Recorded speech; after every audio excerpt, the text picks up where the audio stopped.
Bien-aimés dans le Seigneur, nous bénissons l'Éternel qui nous a donné le temps de venir parler pour la troisième partie. Le londe tokobakisa mwa miniti ko zapete zalawana. Oyoka makamulini nzamba linga lobana yo to sambela. L'Éternel Dieu des armées, tu as envoyé ta parole et ta parole a guéri. Conduis-nous en ce moment. Nous voulons parler de toi. Au nom de Jésus-Christ. Amen. Nazolobela sur ce qui est à la mode aujourd'hui. Ce n'est pas la prière. Mais ce qui est à la mode aujourd'hui, c'est avoir la connaissance à la parole de Dieu.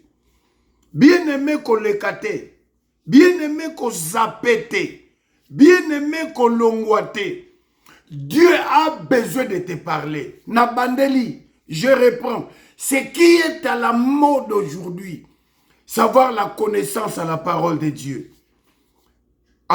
Aujourd'hui, je vais parler sur l'église. Nalingina lobeli kambotali église. Qu'est-ce que l'église? Église azanan. Église alakisi nani. Église na grec eza ekaleo. Église na hébreu elakisi ecclesia. Yokangai. Église elakisi ceux qui sont sortis hors d'eux. Sortir hors d'eux. Donc elakisi kaka kobima libanda ya. C'est ça l'église. Quand Christ avait dit, je bâtirai mon église. C'est-à-dire, l'église c'est Jésus-Christ. Église est à la mutute. Kombo ya mutu po yo bandaki ngana monela ngo pasite. Église est à la kayote. Quand on dit l'église, on voit Jésus-Christ. Alors na kati ya église, ezana bato baza libanda ya mukili. Ezana bato basalaka makambu mukili esalaka te. Ezana bato bazana comportement oyo comportement mukili ezate. Ezana bato bazana balangage ndenge balangage ya bamokili ezate. Yango moni tangu na mbala liboso na Éphèse, balobaki bato baza ba chrétien. C'est-à-dire eza bato yo ba refléter image à Jésus-Christ. Voilà ce que je viens te dire. Mais que représente l'église d'aujourd'hui? Église ya lelo, ezo représenter nini? Eza pasina mao. Yango na bien aimé na koloba. Je veux parler de la part du Seigneur Jésus-Christ. Kozwanga ennemi na otepo na oyebiso vérité. Le Seigneur m'a donné le message de restaurer les âmes. Il faut batuba yeba oyo bazali kati na Yesu. Il faut batuba yeba nini Yesu alingi bango bazala kati na ye. Eza makanisi nanga te na ye nango. Mais c'est poussé par le Saint-Esprit que je vais parler de la part du Seigneur. L'église. Comment va le comportement des personnes qui construisent l'église aujourd'hui? Comportement ya batu. O bato sala lingomba Yesu Christ ezala. Bien-aimé, qui peut sauver l'église de Jésus-Christ? Nani akobi ki église à Yesu Christ? Est-ce que église ya lelo? Eza ndenge église ya kaletambola maki?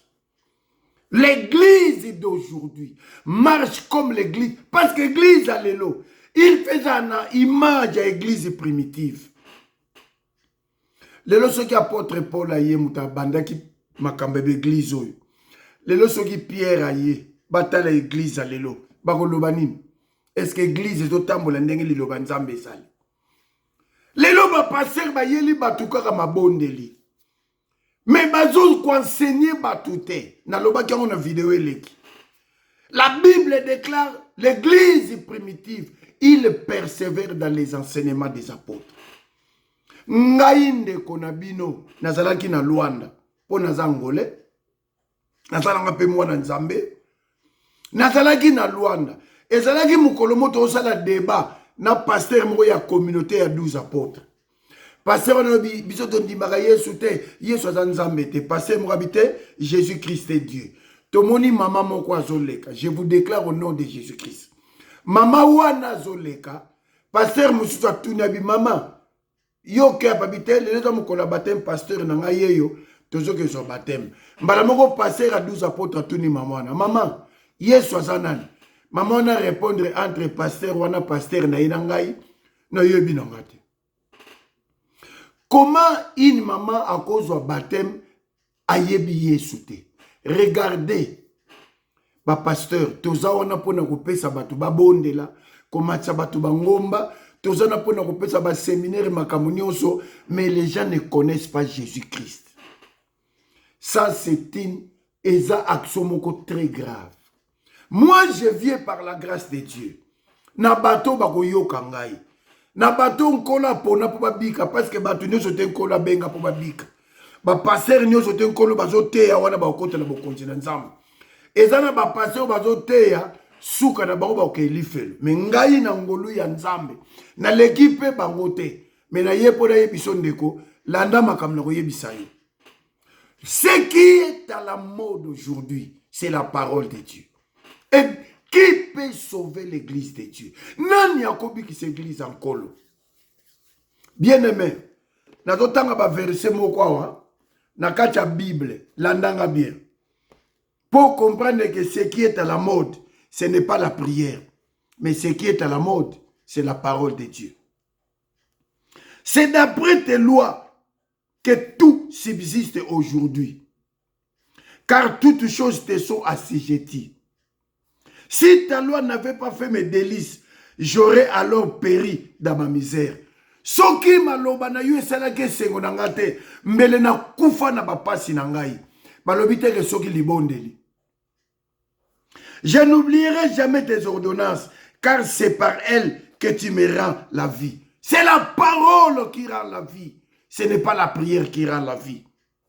Je suis à toi, sauve-moi, car je recherche tes ordonnances. Luka liloba na Nzambe po liloba na Nzamba bikisa yo, libondeli te. Des méchants m'attendent pour me faire périr. Je suis attentif à ses préceptes. Soki bandoki bazolanda yo, yo tia elikia na maloba na Nzambe. Je vois tes bornes à tout ce qui est parfait. Tes commandements n'ont point de limite. Liloba na Nzambe zalaka ne bandili pe suka te. Combien j'aime ta loi. Boni na lingaka liloba na yo. Elle est tous les jours l'objet de ma méditation. Oyoki. Liloba na Nzambe azala wana pona kokanise mikolo nyonso. Tes commandements me rendent plus sage que mes ennemis. Tes commandements me rendent plus sage que mes ennemis. Liloba na Nzambe kokomiso mayele koleka benemi na yo. Libondeli te. Car je les ai toujours avec moi. Oyoki. Je suis plus instruit que mes maîtres. Na ye kolama mingi koleka ba maître nanga, koleka batu nango balakisaka ngai. Car tes préceptes sont l'objet de ma méditation. J'ai plus d'intelligence que les veillards. Nazana boyebi mingi koleka ba mpaka.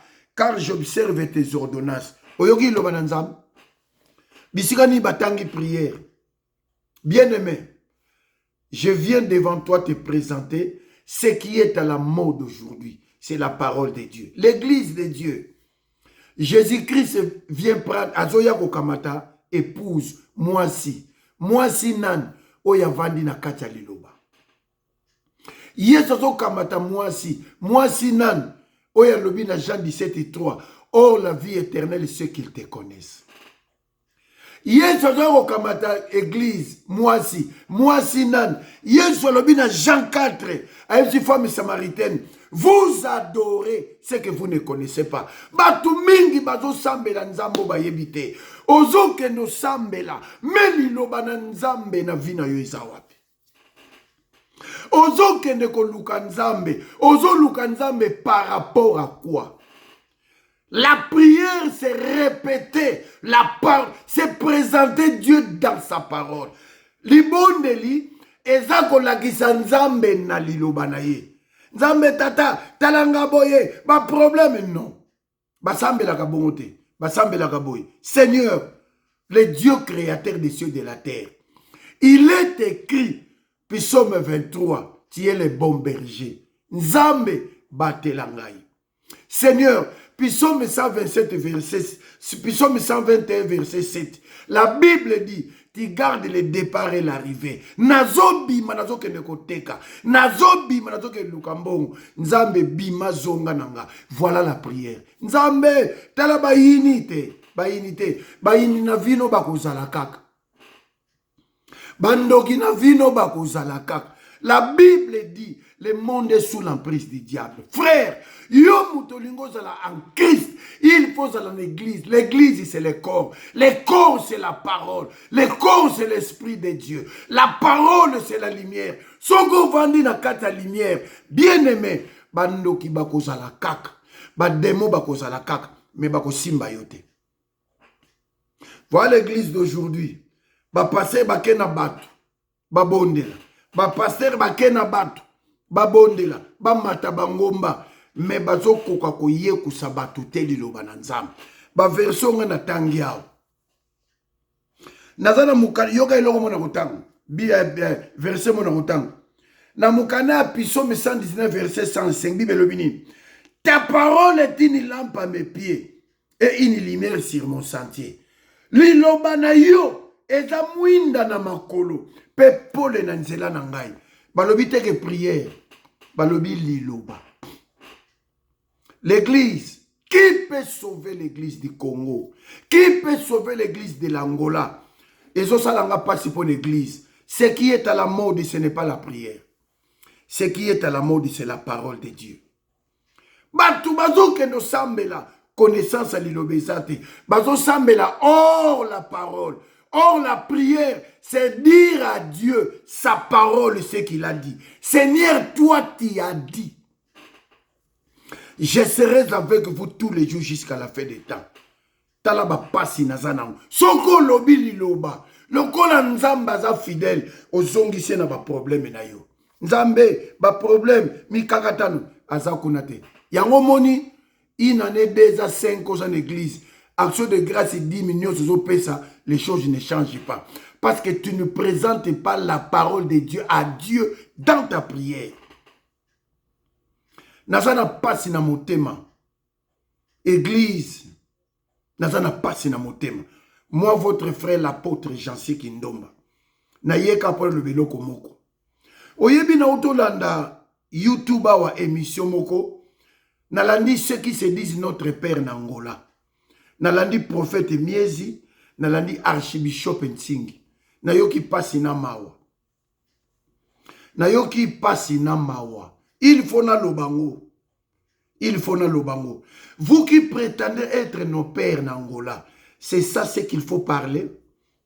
C'est ça ce qu'il faut dire entre Bino Koyo Kanizate. Bien-aimé, loin des amboka mokeza muke. Mais Bino mi balé boko ko vandate. Docteur Deka bazala wana. Ba vie mawete bazawana. Comment kaka Bino mi balé prophète Miezi na archibishop Ntingi? Il faut répondre parce que donc il faut loba penza pona tali yango batu batali yango. Ah, na yoki suni na passe.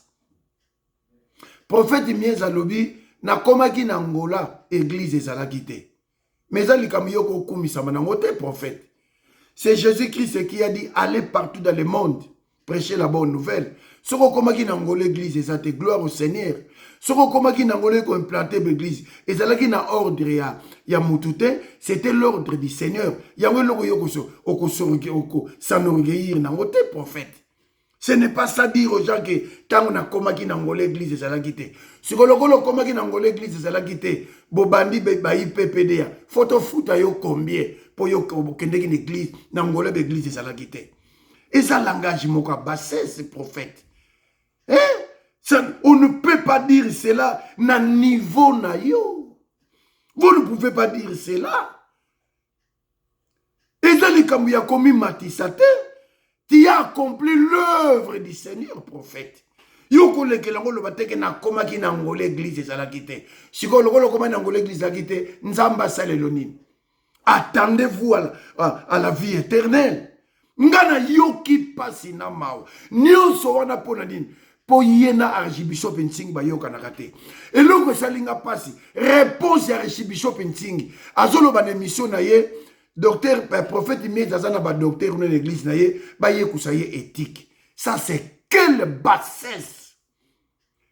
Est-ce que na niveau ya docteur ya prophète Miez apachi yoko lo bane pena ke ba ye kusaye éthique. Donc ça dit que prophète Miez azana éthique te. Yondo azana éthique. Bozo we la nini bino mibale. Mais bozo we la nini pour archibishop Ntingi na prophète Miez. Je parle de cela parce que ça me fait mal. Angola wana bino bokomisango el Miezi el Ntingi. Christ avait dit aimez-vous pour que le monde sache que vous m'appartenez. Bino boye ko kabula. Bokomisa ba passer Ntingi, ba passer Miezi. Bino bozo sakana banana. Mais bino mi balé bozo sakana banane. Viens Miez, viens Ntingi. Bino bozo sakana banane. Non, je viens devant vous. Parce que bino mi balé bozo bo kaboli l'église Angola. IPPD yakaka. IPPD yakaka. Pourquoi docteur Dekana makamona zate? Pourquoi vieux mawete? Bade bele wana. Yo kende kotanga o non prophète Miezi to kufela ki pasteur moko nini botu na mbongo lupango isawa na niveau na bino bozo wela mbongo lupango ya pasteur akufi archibishop Ntingi. Vraiment bino mi balé, vous ne méritez pas d'être les pères spirituels ya Bangola. Laissez-moi vous dire la vérité. Makambo na zob sabino ni vie mawete ni ye nani Roger Mam ni nani oh nana bino tout. Réponse à ça. Moi, je vous réponds au nom de Jésus-Christ. Si réellement vous avez l'Esprit de Dieu, repentez-vous et réconciliez-vous. Bien-aimé, Yomutozalaka El Ntingi, Yomutozalaka El Miezi, prétends-toi à aller en enfer. Hier, soit un, hier, soit division T. Aza division T. Hier, soit un. Tant que Miezi, tant que Ntingi, Archi, prophète Miez, bako yo kanate, et que yo sa sima na bango, bongamo ke ne li felo, limbisanga po na vérité. Te toko tika buzoba wane lekate. Comment bino mi bale? Boko leka moko mususu, IPPD ya bo kabula, nani vien Ntingi.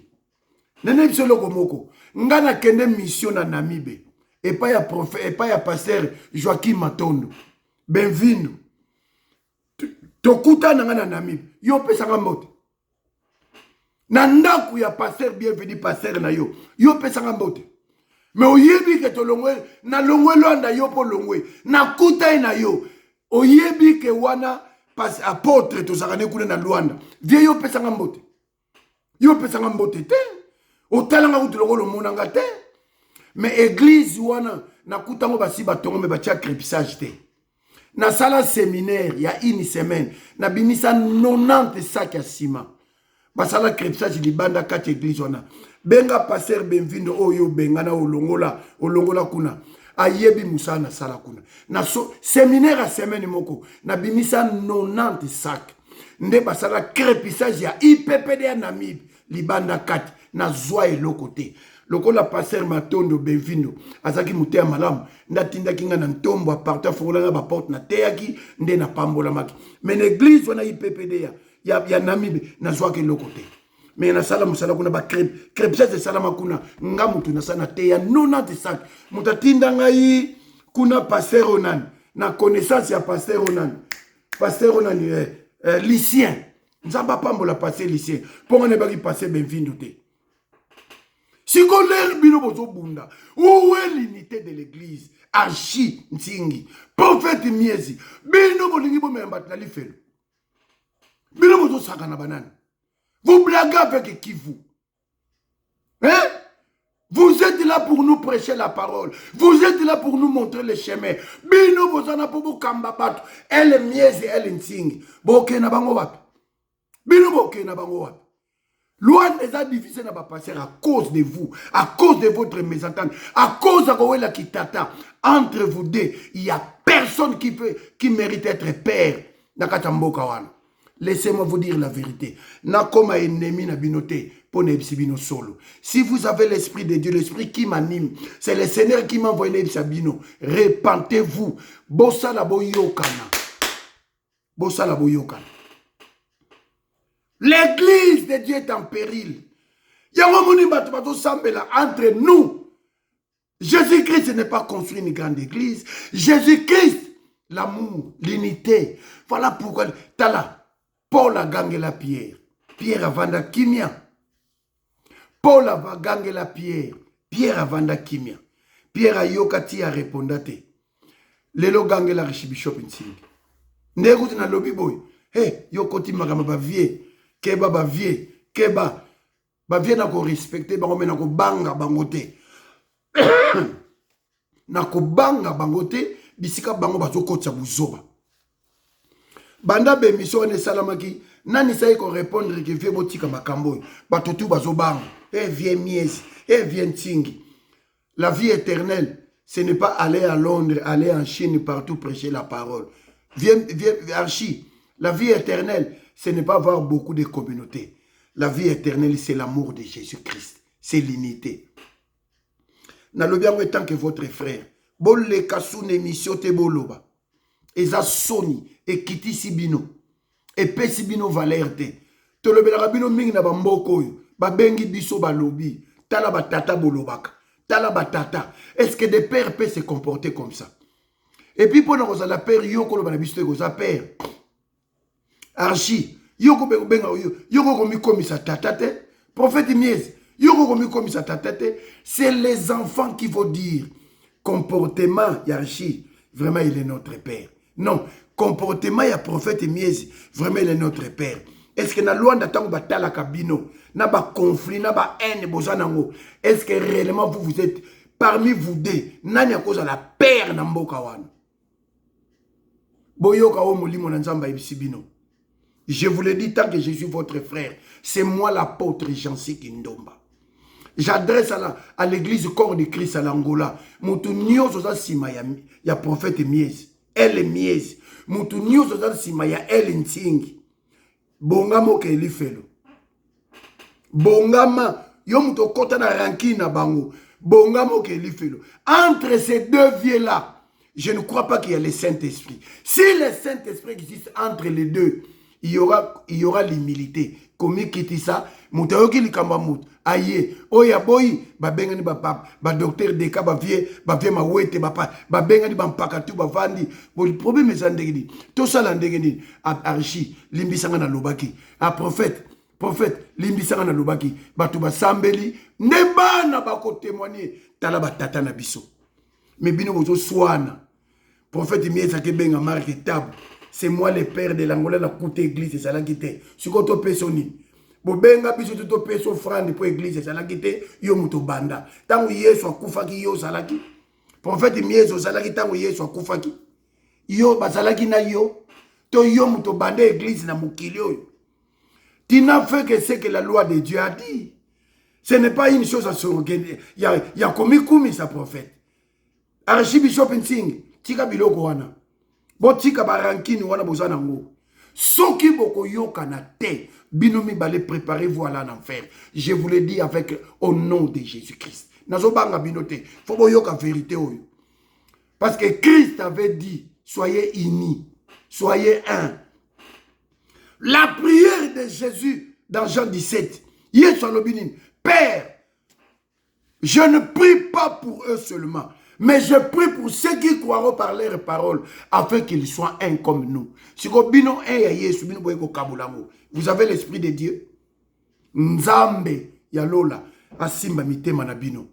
Bokota bovanda, bozonga sima, bosenga na pardon, eleka na émission bino mibale. Boyokana, mulimo na nzamba kita limbisa bino. Sokite, botonga l'église aminene. Vous allez partir en enfer. Nana no beloko moko. Yokanga. Le Saint-Esprit m'a révélé une chose. Nani atinda papa Simao Lutumba. Ya bonde ouj. Aya ko sala nzambe. Aya ko sala nzambe malam. C'est Alexandre Aïdi Nabala. Tangu ya iye. Aye ko sala. Nzambe malam. ebandaki nango nzambe malamu, ebandaki nzambe malamu, leur succès ye ekomi malamu nzambe, ekomi malamu nzambe. Partagez ces messages.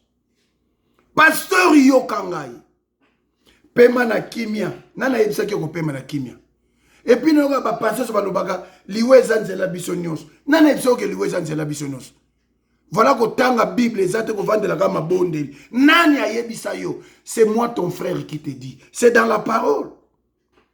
Papa Lutumba succès ye oleza la nzambe malamu akomisa ko malamu nzambe. Papa sali bekola sali ba université hôpital boyebi papa wana lelo azate. Ngana koloba teke pema na kimia Bible lobi que les bonnes œuvres te suivent. Misala malamu ilanda yo. Bisika papa Lutumba kende, le Saint-Esprit m'a révélé. Eza jugement te. Papa Lutumba, Saint-Esprit bendi papa Lutumba a télémissier. A bendi Alexandre Dina bala télémissier. A tuni papa Lutumba. Lutumba Simao. Nani atinda oke sa l'église na oke no bande église na Angola. Oh papa Alexandre. Atinda ki ona kombo nini. Oh atinda ki nga na nzambe malamu. Bongo nzambe malamu. Yo komisango malamu nzambe ndenge nini. Donc olongoli yango bon déouge bon. O komisi yango bon déouge. O komisa ki yango ndenge nini. Réponse exacte. Saint-Esprit azongisi papa Edina bala. Saint-Esprit azongisi papa Simao Lutumba. Ndenge toza ao. Le Saint-Esprit n'a pas aimé. Batu nyonso baza na communauté bon déouge. Bozongi sango déouge bon. Soki boko zongi sango déouge bon te. Souka na bino ko sala mabe. Voilà une révélation que je voulais dire. L'église de l'Angola, écoutez cette parole. Ce qui est à la mode aujourd'hui, c'est la connaissance à la parole. Connaître la parole, connaître Jésus, connaître la volonté de Dieu. Rester dans les chemins, la vérité et la vie. Jean 14, 6. Jean 14, 6. Ngana yeka kapona pesa exhortation. Na soukisi. Je n'ai rien à dire. Frères et sœurs, yo mutokota na conflit. Ya prophète miezi na archibishop. Bima. Bima. Basimba fongola ya lola te. Ezate ke po yo kota na lola. Fongola lupango ya nzambe archibishop mutasimba. To fongola lupango ya nzambe prophète miezi mutasimba. Même na Congo, il n'y a aucun pasteur oya simba fongola lupango ya nzambe. Nengo zawana. Yeba komi kotsala les chemins, la vérité et la vie. Jésus-Christ, c'est notre Seigneur et Sauveur. Bien-aimé, ce qui est à la mode aujourd'hui, c'est la connaissance à la parole. Église est détruite. Église bato sambela mingi enseignement ezate. Pona kosa na sukisa. Tobenga mwana ya 10 ans ya ba témoin de Jéhovah. Tobenga ba diacre na biso basali 40 50 ans d'église. Toyebisa mwana ba témoin de Jéhovah atanga diverser à expliquer. Toyebisa ba diacre na biso ba wela ko mamoko misapi na kotanga mbongo batanga diverser à expliquer. Boko mona nana koloba malamu. Pourquoi? Ya église mayele na kotanga mbongo. Mayele na ba code ke basoke leki mingi longo da tiang bango mayele lilobezate mais mwana ba témoin akoloba kotanga ko réciter ko expliquer pourquoi akendeke na brendi akendeke tous les jours na étude publique akendeke chaque soir na étude ba témoin de Jéhovah mais biso te kopeleka na salaboy na zonga boy dimanche église frère bongola motema zonga na nzela Jésus-Christ t'aime Yesu alingi yo zonga na nzela pasteur zonga na nzela pasteur zonga na nzela tika ba ventir. Ce qui est à la mode ce n'est pas la prière. Ce qui est à la mode c'est avoir la connaissance à la parole. Moi ton frère Jean-Cy Kindomba na ki pone exhorter biso. Naza na problème na vie miezité, naza na problème na archibishopité, vie botika makambo ça les a bassesse. Bozonga, lokola bozana ba rancune, bosala tout bo vanda place moko to mona ke boyokani et puis hypocrisie et longwa. Le Seigneur Jésus-Christ sera avec vous. Soki boko continuer bongo bino mi balé, bobo sana lola parce que ce n'est pas ce que le Seigneur nous a enseigné. Cher pasteur, le on a ba clique elle miezi elle nsingi. Makamone taliote. Soki okoti bosana lola. Je viens te dire la vérité et rien que la vérité. Que le Seigneur vous bénisse. Chers frères et sœurs, je vous aime tous. Moi, votre frère, l'apôtre Jancy Kindomba, que le Seigneur Jésus-Christ soit avec vous. Au nom de Jésus-Christ, partagez ce message. Amen.